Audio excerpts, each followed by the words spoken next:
मैं बुद्ध की मजबूरी सोच के परेशान होता हूँ कई बार, और फिर मैं सोचता हूँ कि काश यशोधरा जैसा व्यक्तित्व तो सबका होता। बुद्ध की रियल कहानी क्या है शायद किसी को नहीं पता। मैं जिस कहानी की बात कर रहा हूँ, मैथिली शरण गुप्त नाम के एक बड़े प्रसिद्ध कवि ने यशोधरा नाम की पुस्तक में वो कहानी लिखी है, भूमिका में जिक्र किया। बुद्ध बचपन से ही थोड़े से वैरागी किस्म के व्यक्ति थे। उनकी कुंडली देख के एक ज्योतिषी ने बताया भी था।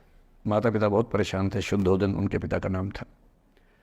माता पिता ने बहुत कोशिश की कि इस बच्चे का मन विरक्त न हो। अच्छा महल बनवाया, सारी सुविधाएं दी। जैसे ही बुद्ध थोड़े से किशोरावस्था में आए, उस समय की दुनिया की सबसे खूबसूरत महिला से, लड़की से, यशोधरा से उसकी शादी करवा दी। यशोधरा के पिता ने काफ़ी एग्ज़ाम लिए बुद्ध जी के, वो सारे एग्ज़ाम में पास हुए, तब जाके शादी हुई, ऐसे नहीं हुई। शादी हुई तो बुद्ध भी ठीक था, रमे रहे उस जीवन में। बेटा हुआ उनका राहुल। अब बुद्ध की विरक्ति का भाव बढ़ता जा रहा था। 29 साल की उम्र के आसपास ऐसा हुआ कि उन्होंने एक मृत व्यक्ति को देख लिया, एक बूढ़े को देखा, एक भिखारी को देखा, एक बीमार को देखा। विरक्त हो गए और उनका मन हुआ घर छोड़ दूं, ज्ञान की खोज में चला जाऊं। अब ज्ञान की खोज में जाएं, उनको पता है कि भाई मेरी पत्नी भी है, मेरा बेटा भी है, राज्य भी है, कैसे छोड़ दूं? छोड़ना जरूरी है। अंदर की आवाज है कि छोड़ो, तुम इस चीज के लिए नहीं बने हो, तुम्हारा स्वधर्म कुछ और है। बाहर की जिम्मेदारी है कि छोड़ नहीं सकते। मैं अनुमान करता हूं कि बुद्ध ने शायद अपने पिताजी से कहा हो कभी कि पिताजी मैं बहुत परेशान हूं, छोड़ना चाहता हूं। तो पिता ने समझा बुझा के मना किया होगा कि बेटा शोभा नहीं देता, ऐसा मत करो।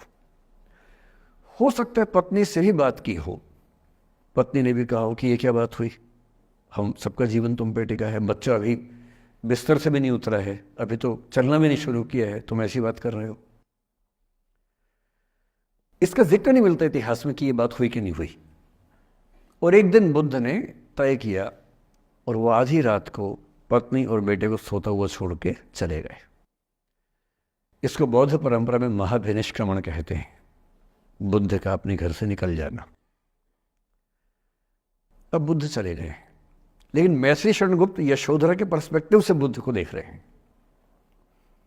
यशोधरा बहुत परेशान है, भाई पति चला गया है, बच्चे का पिता चला गया, मजाक छोड़ना है। राजा परेशान है कि उनका उत्तराधिकारी चला गया है। यशोधरा इतनी परेशान है, बहुत लंबे समय तक छंद आते रहते हैं कि वो कितनी बेचैन है, कितनी परेशान है। लेकिन यशोधरा की सबसे बड़ी परेशानी इस बात से नहीं कि बुद्ध चले गए, इस बात से है कि बिना बताए चले गए, भरोसा नहीं किया। और वो अपनी सहेली से कहती है, सिद्धि हेतु स्वामी गए, यह गौरव की बात। मुझे गर्व है कि मेरा पति इतने महान काम के लिए गया है। सिद्धि हेतु स्वामी गए, यह गौरव की बात, पर चोरी चोरी गए, यही बड़ा व्याघात। सखी सखी वो मुझसे कहकर जाते, कह तो क्या वो मुझको अपनी पथ बाधा ही पाते, क्या मैं रास्ता रोकती उनका? उसके मन में ये मलाल है कि बिना बताए चले गए। वो इस भाव को लेट गो नहीं कर पा रही है, परेशान है। फिर बुद्ध को ज्ञान मिला 6 साल की तपस्या के बाद, बोधगया में बोधि वृक्ष के नीचे ज्ञान मिला। बात फैल गई। जो 5 शिष्य बुद्ध को छोड़ के भाग गए थे उनके बुरे वक्त में, उन्हीं 5 को बुद्ध ने सबसे पहले ज्ञान दिया सारनाथ में, जिसको धर्मचक्र प्रवर्तन कहते हैं।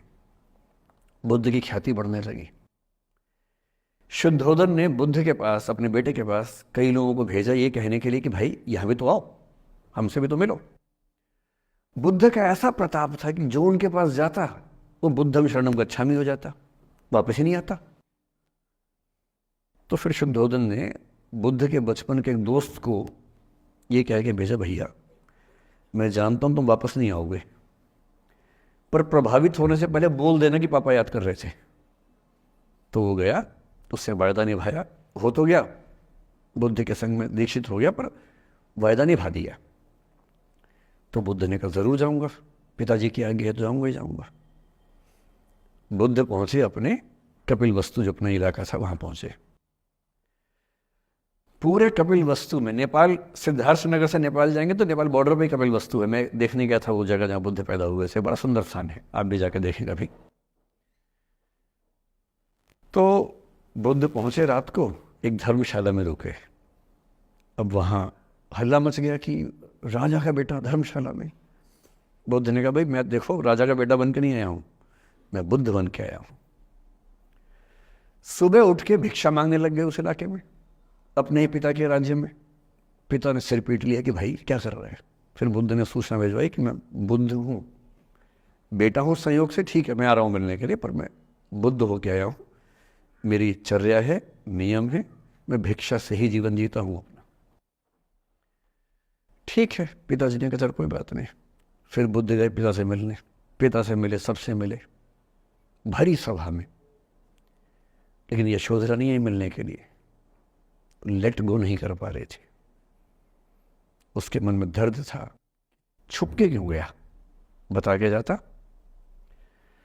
बुद्ध ने पूछा पिता से कि यशोधरा कहाँ है, तो बोले कि वो कह रही है कि अगर बुद्ध मिलना चाहेंगे तो खुद ही मिलने आएंगे मुझसे, मैं क्यों जाऊंगी भाई, आत्मसम्मान भी तो कोई चीज़ है, मैं क्यों मिलने जाऊंगी।